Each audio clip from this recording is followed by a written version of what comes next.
அரசியலில் இருந்தே தன்னை ஒழித்து கட்ட பொய்யர் கூட்டம் முயற்சிப்பதாக அன்புமணி தரப்பை டாக்டர் ராமதாஸ் கடுமையாக விமர்சித்துள்ளார். திண்டிவனம் அருகே உள்ள தைலாபுரம் தோட்டத்தில் செய்தியாளர்களை சந்தித்த அவர் இதை தெரிவித்தார். தலைமை தேர்தல் ஆணையம் ஒருதலைபட்சமாக செயல்படுவதாகவும் கூட்டணி குறித்த முடிவை விரைவில் அறிவிக்க உள்ளதாகவும் அவர் கூறினார்.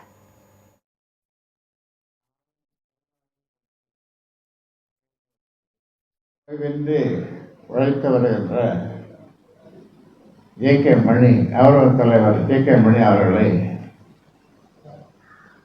வசைபாடுவதை நாளும் தொழிலாக கொண்டு செய்து வருவது, இப்படி அரசியல் அப்படி போன அந்த பொய்யர்கள் கூட்டம் அரசியல் பேசாமல்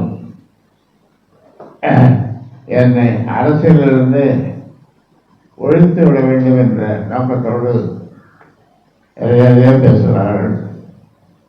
நீதிமன்றத்தில்